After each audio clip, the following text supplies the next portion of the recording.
Assalamualaikum warahmatullahi wabarakatuh. Kali ini penulis ingin bahas soal itu ya, soal uji oli lagi. Kalau sebelumnya penulis sudah tunjukkan bahwa hasil uji oli itu tidak bisa konsisten ya. Penulis salah dalam menyimpulkan yang kemarin itu. Hasil yang tidak konsisten itu adalah hasil pemakaian sekian kilometer. Jadi hasilnya itu ternyata kecil sekali. Jadi kalau mesinnya sehat, nggak akan ada masalah besar. Hasil bisa tidak konsisten karena iya pemakaian. Nah, ini yang penulis ingin bahas sekarang ini. Pakai oli, uji oli itu yang diharapkan adalah konsisten. Mengapa harus konsisten? Karena yang namanya metode ilmiah itu memerlukan hasil penelitian, cara penelitian yang bisa memberikan hasil yang bisa disimpulkan. Bisa disimpulkan itu apa? Ada konsistensi. Lek oli ini elek, hasilnya kayak ngene, pasti. Lek oli ini api, hasilnya kayak ngene, pasti. Konsistensi, kalau makainya oli jelek ya hasilnya jelek. Konsistensi, kalau makainya olinya bagus ya hasilnya bagus. Walau itu dibolak-balik, walau itu dilakukan orang lain, walau itu dilakukan berkali-kali, harusnya seperti itu. Jadi ilmiah, metode ilmiah itu sangat mengedepankan penelitian, cara penelitian yang bisa mengkonfirmasi dugaan, kayak gitu kan teorinya.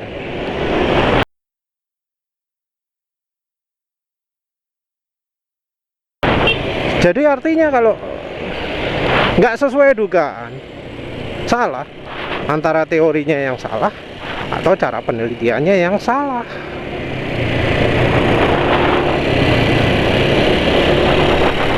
Nah, ini ya, menemukan cara penelitian yang benar ini yang penting. Kayak cara gampangannya sama-sama motor ya, cara irit. Gimana sih cara ngukur irit yang paling bisa konsisten itu? Kalau cara yang salah itu apa? Ya pakai, kalau di motor NMAX ini pakai instant mileage. Kalau di sini angkanya adalah angka F/echo F/echo, tapi nggak ada apa jenenge, nggak ada tulisan AVG-nya. Nah, angka yang keluar di sini itu adalah instant mileage. Sebentar ya. Terus sampai mana tadi? Kalau untuk irit, cara yang salah itu adalah dengan ngecek instant mileage ini. Angka kalau di NMAX ini Fecho-nya itu akan sesuai dengan bar yang kanan. Kalau angkanya 6 bar berarti di atas 60. Kalau 3 bar berarti di atas 30 km per liter. Cobalah lihat barnya NMAX ini. Naik turun, naik turun. Kalau lepas gas gini naik, digas gini turun. Apa itu cara konsisten untuk bisa menentukan irit atau enggaknya? Enggak. Itu bukan cara konsisten. Cara yang konsisten itu adalah kalau pakai AVG. Nah, AVG ini emang rata-rata, tapi kita bisa melakukan ya, kita riset sekarang. Terus kita jalan konstan. Ono tulisannya AVE FECU ya. Kita jalan kecepatan konstan ya, gasnya kecil tok. Metode seperti itu penulis bisa mendapatkan angka yang cukup konsisten. Kalau beda ya kurang dari 5% lah, anggap aja seperti itu. Jadi yang penting bisa jalan konstan beberapa kilometer gitu. Nanti kita bisa dapat angka yang bakal tetap sama kalau bensinnya sama, kondisi cuaca sama. Itu salah satu caranya. Jadi kita penting sekali untuk mendapatkan konsistensi itu. Ada juga yang metodenya orang Jepang, dikendarai orang satu kecepatan 60 konsisten, itu berapa kecepatannya. Dikendarai orang dua jalan konstan 60 km per jam, dapat berapa angkanya. Itu ada di standarnya Jepang. Ada juga standar WMTC ya.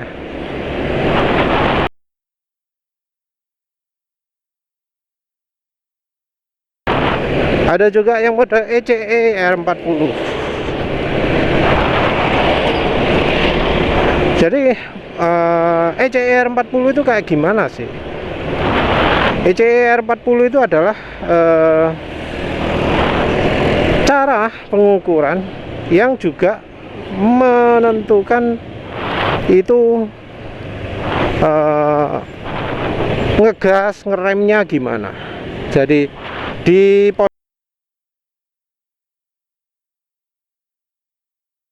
posisi sekian sampai sekian harus ngegas, di posisi sekian sampai sekian harus ngerem, kecepatannya sampai sekian. Jadi kapan ngerem, kapan ngegas, kecepatan berapa itu diatur di ECE R40. Dan pabrikan kalau di Indonesia menggunakan ECE R40 untuk angkanya. Yang biasa mencantumkan itu Honda.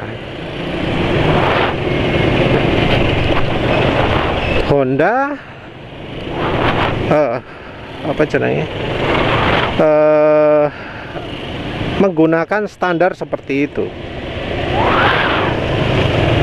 Standarnya karena ya seperti itu, hasilnya bisa beda dengan di lapangan. Ada yang lebih irit, ada yang lebih poros.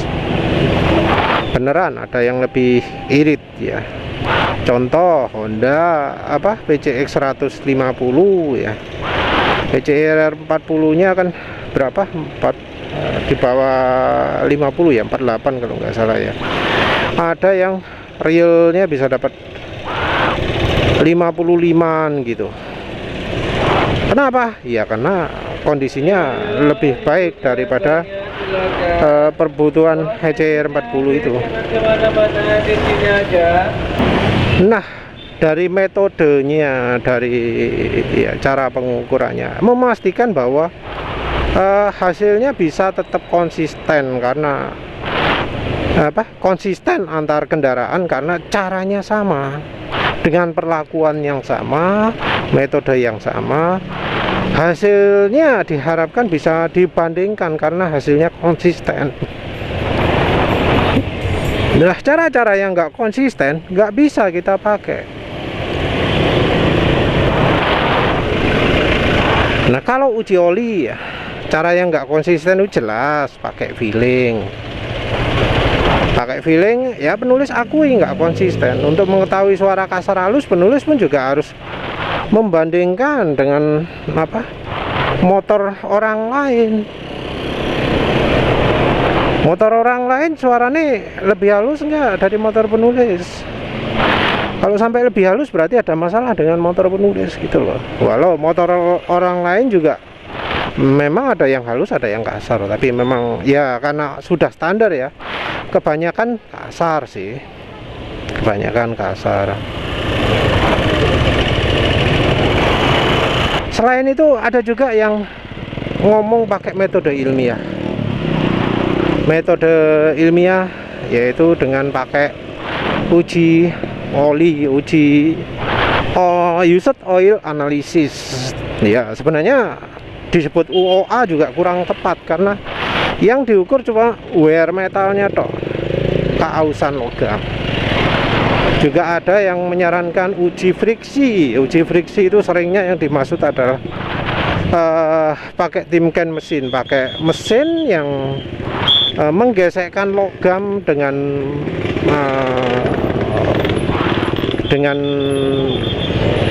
logam yang berputar. Wis tak dudono fotone lah.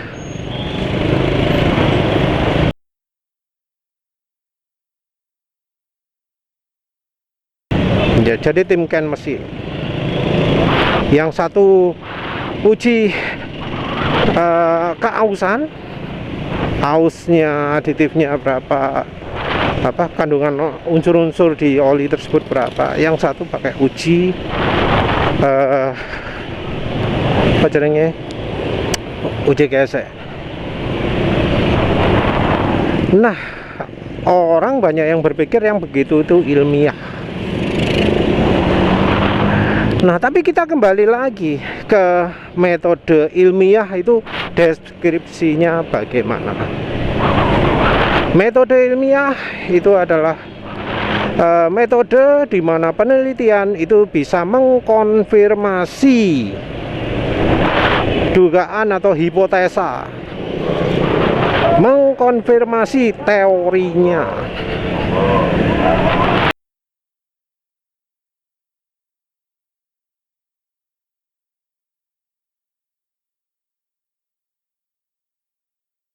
Teorinya bagaimana? Teorinya adalah kalau oli bagus itu lebih licin, yang aus lebih sedikit.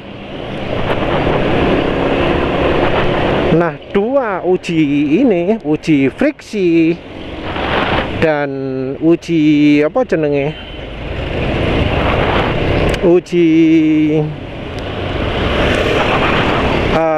wear metal, itu yang diukur terutama adalah keausannya. Jadi kalau friksinya jarang diukur ya. Jadi kalau mengukur friksi itu tekanan berapa, apa jenenge, tekanan berapa kilogram dia baru berhenti. Itu uji friksi, uji hambatan. Jadi pakai mesin timken, ditekan berapa kilogram dia bakal berhenti.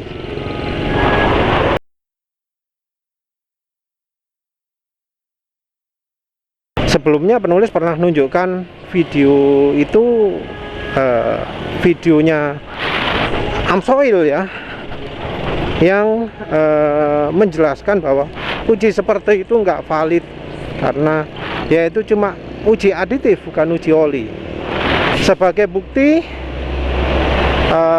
dari orang Amsoilnya pakai sampo.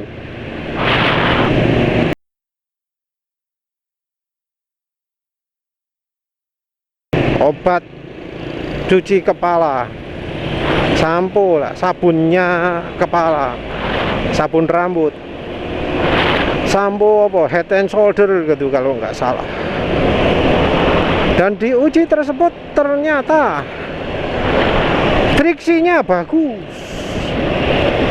lebih baik daripada oli-oli yang normal. Nah, itu satu apa, dengan begitu membuktikan bahwa sampo itu lebih cocok jadi oli mesin daripada pakai oli mesin biasa. Nah, ini hipotesanya. Hipotesanya adalah itu kalau olinya ditaruh di mesin, apa bakal mengurangi aus juga? Apa bakal licin juga? Kan itu hipotesanya. Dan pembuktiannya pakai cara seperti itu. Ketemunya sampo. Nah, kira-kira sampo kalau dijadikan oli mesin itu bagus atau enggak?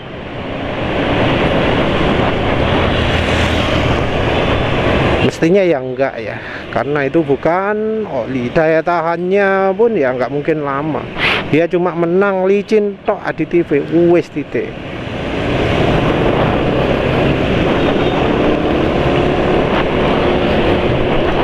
Dia memang belum pernah ada yang nyoba sampo ya, tapi ya karena itu dasar air, terus ya lengket, ada kemungkinan cepet apa kalau dibakar nggak tahan, ya nggak cocok lah ya.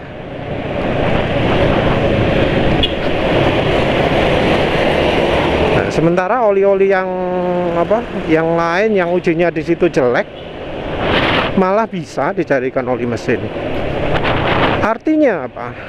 Dari sisi itu sudah menunjukkan bahwa uji menggunakan uji friksi itu nggak bisa dipakai sebagai apa metode ilmiah, nggak memenuhi kaidah metode ilmiah, alias kalau disingkat nggak ilmiah. Nggak ilmiah karena ya nggak bisa untuk membuktikan teori, nggak bisa untuk diambil kesimpulannya. Itu satu. Sekarang masih uji semacam juga pakai timken mesin, tapi yang diukur adalah ausnya. Aus ini ada dua macam ya. Yang satu diukur lebar goresannya, yang satu lagi diukur kedalaman goresannya.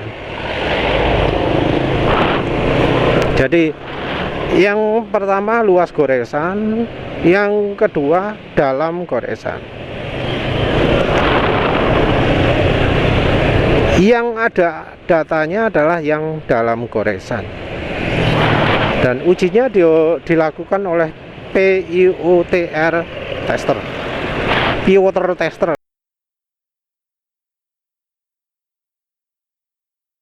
ya.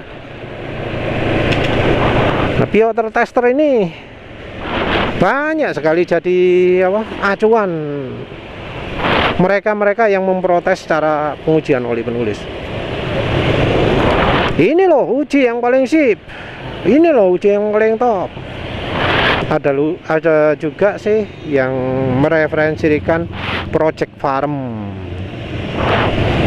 Kalau Project Farm ya wis ngawur-ngawuran lah biasa nih. Dia nggak pakai cara, wis pokoknya ngomong misalnya uji. Yang paling kelihatan uji pakai kapur barus.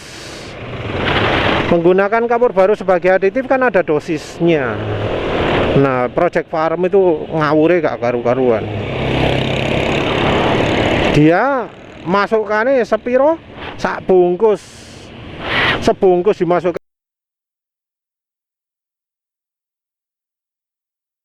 bensin semua, mau gak larut dibiarin, dijejel-jejel no. Hasilnya apa? Ya kacau balok lah ya. Wong gak mikir ujine ya. Emang tujuannya mau cari sensasi ya.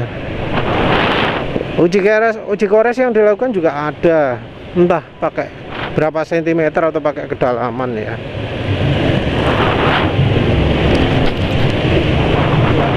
Nah,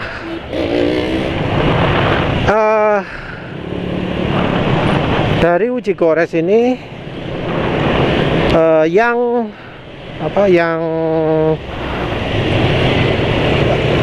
Piotr tester dia menggunakan berat berapa kilogram. Ada yang 1 kilogram, ada yang 2 kilogram.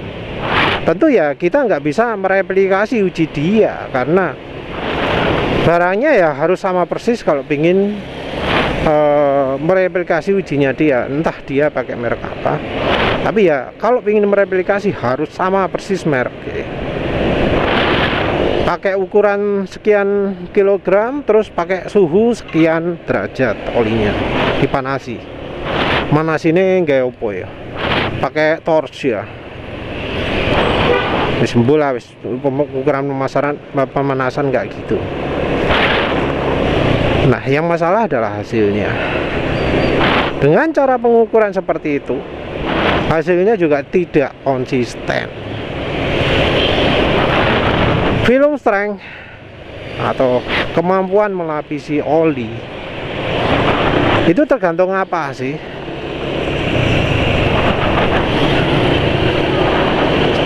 kemampuan oli untuk melapisi permukaan logam itu satu tergantung sama kekentalan, dua tergantung sama film strength olinya, atau tergantung dari bahan olinya, bukan aditif ya, bahan oli. Aditif itu hanya kerja kalau metal atau logam dengan logam sudah saling bersinggungan. Nah, kalau logam dengan logam sudah saling bersinggungan, itu artinya olinya sudah nggak kuat lagi menahan tekanan. Ya, perhatikan ya. Aditif itu mulai kerja ketika, maksudnya aditif padatan, mulai kerja ketika logamnya sudah saling bergesekan langsung. Kenapa langsung? Karena olinya sudah nggak kuat lagi melapisi. Nah, kekuatan lapisan oli itu tergantung satu sama kekentalan, dua sama film strength. Jadi penulis ngikutin standarnya masonry lubrication soal apa itu film strength.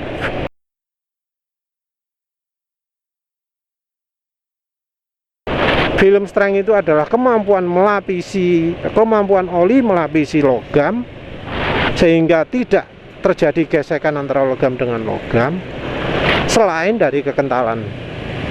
Jadi ada dua, yang satu kekentalan, yang satu film strength. Teorinya, oli yang lebih kental itu film strength-nya lebih baik. Kemampuan oli untuk mencegah logam dengan logam saling bergesekan itu lebih baik.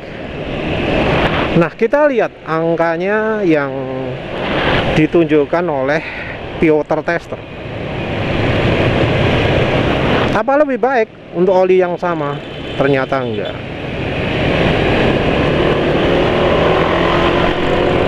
Bahkan ada yang oli kental hasilnya parah banget.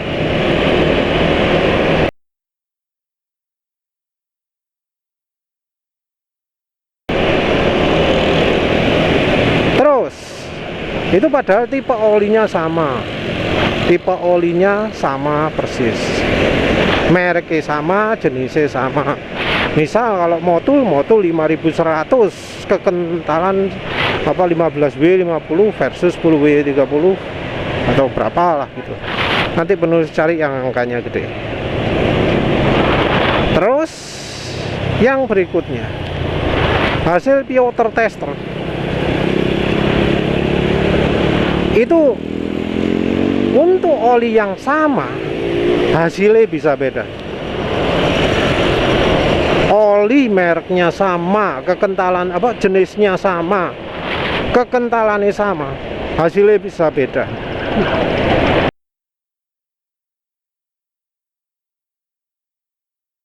Nah, itu parah itu. Kok bisa seperti itu? Wong barangnya podo, kok bisa hasilnya beda? Itu parah itu.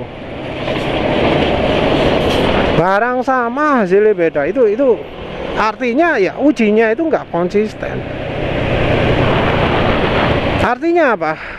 Uji Piotr Tester itu tidak ilmiah karena tidak sesuai dengan kaidah ilmiah, di mana kaidah ilmiah itu yang namanya penelitian, yang namanya percobaan itu harus bisa mengkonfirmasi teorinya. Nah, kalau hasilnya amburadul, hasilnya nggak sesuai teori, ya sudah nggak ilmiah lagi itu. Sudah bukan hasil penelitian yang valid.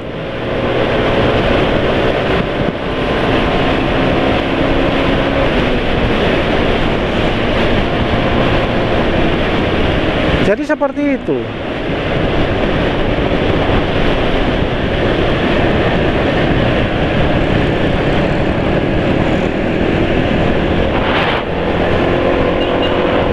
Terus dengan hasil seperti itu, guys, nggak mungkin lah pakai uji gesek model seperti itu.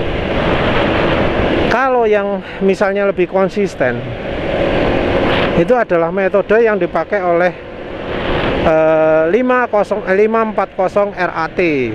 Ada blok 540 RAT.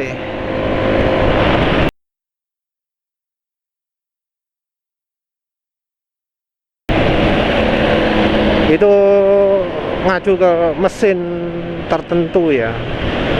Nah, dia ujinya ini angkanya lumayan konsisten. Kalau oli ini hasilnya hasilnya perlindungannya sekian. Kalau oli gini hasilnya sekian, konsisten. Harusnya seperti itu. Halo.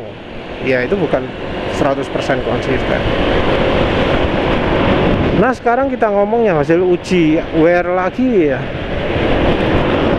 Uji wear itu kenapa kok bisa nggak konsisten? Mengapa kok nggak sesuai kaidah ilmiah? Yang pertama adalah hasilnya nggak bisa konsisten ya.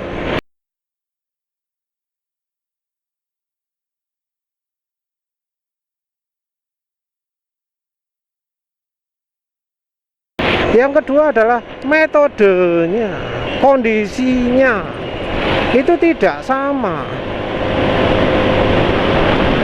Kayak sekarang penulis pakai motor, apa sama dengan kemarin? Enggak.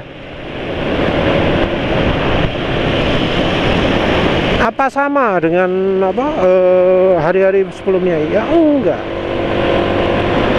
Ini akan mempengaruhi wear metal, dan itu yang repot. Angkanya juga nggak boleh terlalu stabil, harus ada tanda yang signifikan yang menunjukkan beda. Nah, sementara itu hasil uji oli kalau asalnya angkanya angka rendah sekali, kecil sekali, 34 gitu, bisa saja nggak beda dengan hasil kalau tanpa maksudnya hasilnya bisa jadi ya nggak beda dengan kalau misalnya olinya sama. Jadi antara oli beda dengan oli sama, hasilnya ya tetap nggak bisa dipakai acuan. Yang jelas kita itu ya kalau misalnya melakukan percobaan harus cari cara yang konsisten. Gimana caranya kita bisa dapat metode penelitian ya yang bisa menunjukkan, oh kalau olinya bagus itu gini, olinya jelek itu gini. Kayak contohnya ya, menampilkan kandungan aditif pada oli. Apa itu menunjukkan kemampuan oli? Sayangnya enggak ya, sayangnya enggak. Karena ya menurut penulis, kemampuan oli ya, yang sekarang terutama itu enggak cuma dari kandungan aditif tok, tapi dari bahan oli terutama. Nah, bahan oli ini yang harusnya dites. Nah, sementara itu yang selama ini dipamer-pamerkan ya hasil uji oli itu biasanya cuma kandungan ininya sekian, ininya sekian. Padahal angka itu hampir sama. Hampir sama, tapi ya kok ketika dipakai hasil bisa beda jauh. Nah, kalau sudah hasil nggak sesuai dengan hasil penelitian nggak sesuai dengan teori atau fakta, ya kita nggak usah pakai. Dari olinya sendiri, dari metode ilmiah untuk olinya sendiri sebenarnya sudah ada, yaitu yang tercantum di metode pengukuran ASTM. Nah, itu metode ilmiahnya. Tiap-tiap ASTM itu menguji hal-hal tertentu dari oli. Jadi misal dia tahan gesek atau bisa membuat aus berapa banyak di silinder, di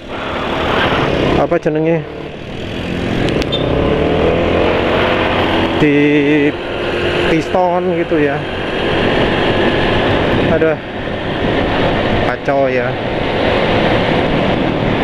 Terus siang-siang lah wis nggak melakukan 0-100 atau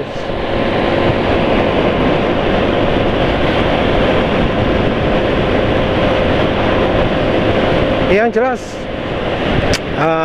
kayak apa, menunjukkan kandungan aditif itu sudah bukan ilmiah lagi. Karena apa? Karena hasil nggak sesuai dengan kenyataannya, dengan teorinya. Mungkin ada yang ngomong oli full sintetik itu sekian ribu kilometer, oli mineral sekian ribu kilometer. Nah, apa itu sudah dibuktikan juga? Dibuktikan pakai apa? Apa sudah lebih banyak oli yang diuji? Soal teori bahwa harga mahal itu olinya lebih awet, ya penuh juga tanya-tanya nih. Tanya-tanya karena ada yang habis pakai oli Shell, pakai oli Motul jauh lebih mahal. Ternyata sama saja. Habis pakai oli Yamalu, pakai oli Ipone, ternyata sama saja. Ya harusnya ya kalau mengeluarkan teori secara general gitu ya, kita harus coba dulu banyak oli. Kalau cuma coba 1-2 gitu ya nggak bisa jadi dengan patokan. Apalagi penulis mau bilang standarnya itu kan ada sih di ASTM ya. ASTM-nya penulis kutipkan lah ya yang dari apa jadinya, dari swri.org. Itu ada sequence berapa, itu pelaksanaannya gimana, tujuannya gimana, hasil yang didapat apa, itu ada yang disimulasikan apa. Jadi ini ya websitenya SWRI. Di sini ada sequence 3H, 4A, 4B dan seterusnya. ASTM-nya juga disebutkan. Kita cari contohnya sequence VID 4D 6D ya, engine test. Ini ASTM D7589, spesifikasi gilsa GF5 APSN. Untuk menyediakan fuel economy index, perbandingan konsumsi bahan bakar yang bisa dibandingkan. Jadi fuel economy index untuk kemampuan pengiritan bahan bakar ya di kondisi yang bisa diulang-ulang dalam repeatable laboratory condition. Jadi kondisi lab yang hasilnya selalu bisa konsisten. Ini untuk mobil dan truk kecil, mesinnya V6 3,6 liter General Motor. Tes parameter 153 jam. Olinya dibandingkan dengan oli 20W30 baseline. Ini contohnya stage 1, 2, 3, 4, 5, 6. Kondisinya dibuat standar seperti ini. Tes limit minim harus 2,6% lebih baik 1,2. Ya sini contohnya persyaratannya. Kekentalannya di 40 derajat Celcius dan 100 derajat Celcius. Ini kekentalan olinya yang dipakai, yang disampling. Maaf. Terus berikutnya SWRI juga sequence 8, tes mesin sequence 8 ASTM D6709 API nya ini.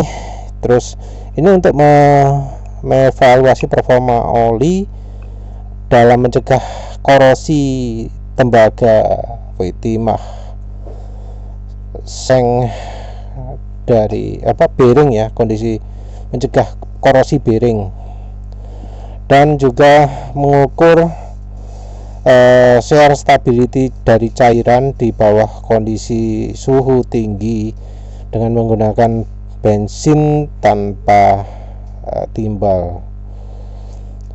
Yang disimulasikan ini mesin yang digunakan 0,7 liter karbu 1 silinder pakai busi CLR lubrikan ya Pak ya. Dilakukan 40 jam dengan RPM 3150. Suhu olinya dibuat 143 derajat. Disampling setiap 10, 20 dan 30 derajat. Ini contoh lulus dan nggak lulusnya ya. Kelihatan jelas. Harusnya kalau mau membandingkan kemampuan oli, ya uji oli tersebut yang dipakai ASTM sekian, ASTM sekian, ASTM sekian.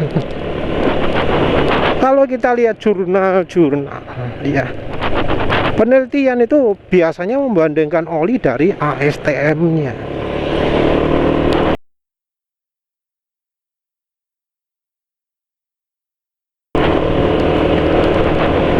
Dan standar API, standar untuk oli mesin, API, SNSP atau berapapun, itu kan sudah jelas ada angkanya sekian, ada minimalnya kan, ada maksimalnya kan. Nah ini untuk kalau yang mau cari dokumen API.org, cari di product service engine oil dokumen API 1509. Ini yang pertama di halaman 121. Jadi ini yang udah penulis buka ya. Ini mulai API ESG.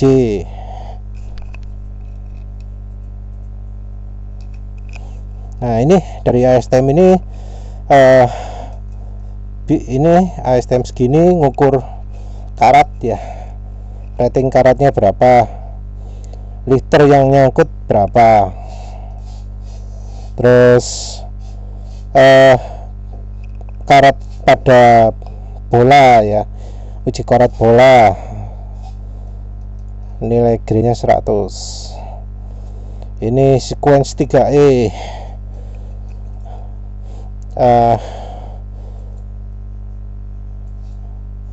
Ini harus di jam yang ini kan kalau mesin dijalankan lama makin kental olinya, dan kentalnya ini terjadi 375% itu kapan?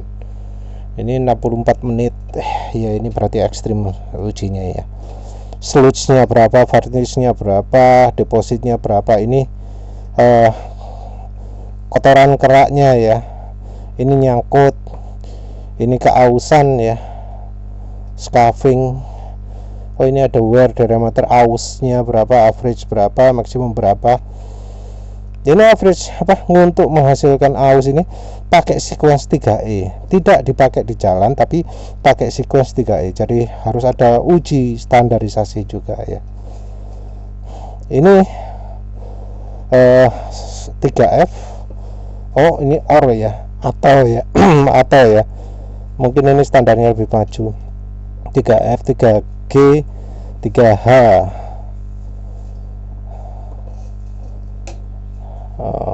Ini peningkatan kekentalan. Ini contohnya yang nomor 60, ini peningkatan kekentalan di suhu 40 derajat selama 60 sampai 70 jam 60 jam ya. Maksimal 307% peningkatan kekentalannya. Jadi ini ngukur kerusakan olinya ya kalau dipakai lama. Ini deposit, ini kerak yang ada di piston, ini varnishnya. Ini juga sama, ngukur sludge, varnish, pembuntuan pada ring oli, compression ring, ini pada semua ring ya. Ini juga wear-nya ausnya. Ini varnish, pembuntuan. Ini ngukur berapa gram, miligram berkurangnya berat ketika dites seperti ini. ada share stability juga. Volatility loss ini penguapan ya. Ini penguapan pengukuran SDM 5800. Nah ini penguapan pada suhu 371 derajat. Ini suhu mesin nggak mungkin kayak gini, tapi standar mengharuskan pengujian seperti itu. Ini pengurangan flow-nya. Mana lagi ya? Mana lagi? Ini high temperature deposit, high temperature shear. Ini sudah PSL. Mana lagi? APSM, APSN plus. Ini kok tahu? Kebabas.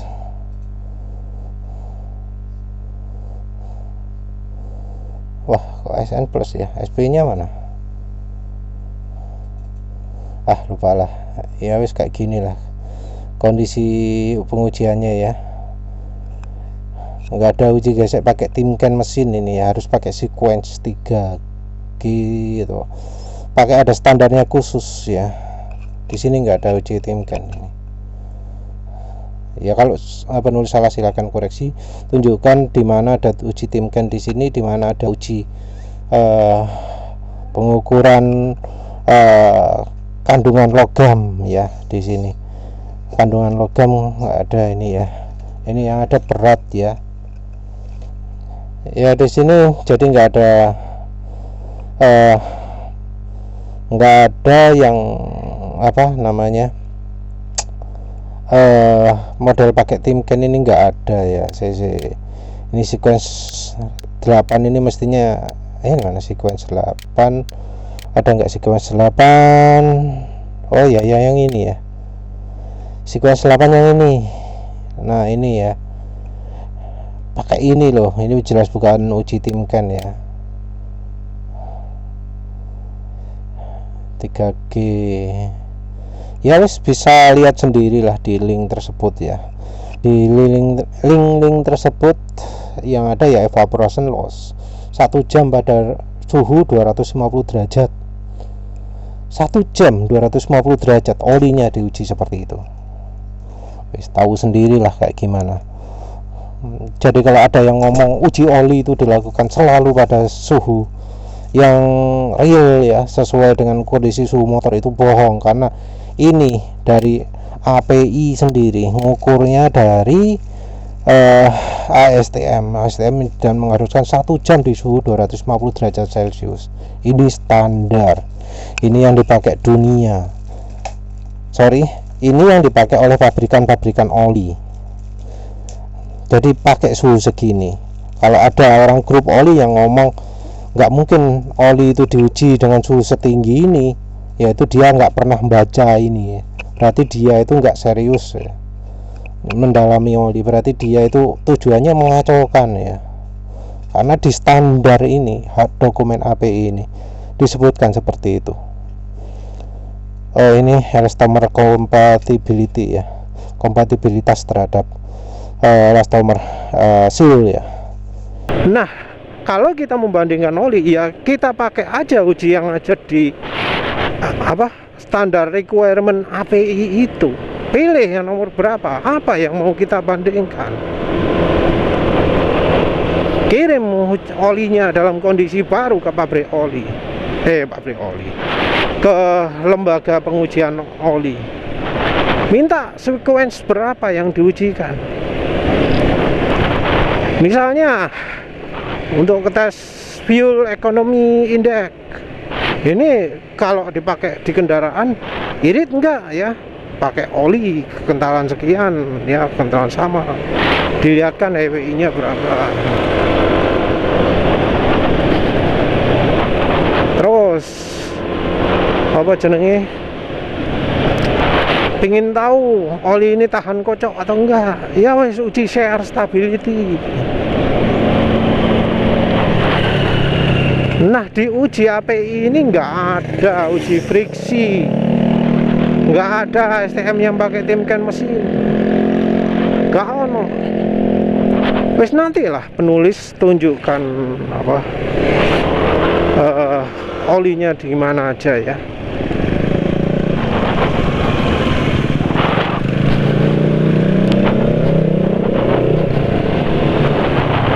Gimana aja yang detail-detail di API itu. Nanti kalau ada kesempatan penulis tunjukkan ya.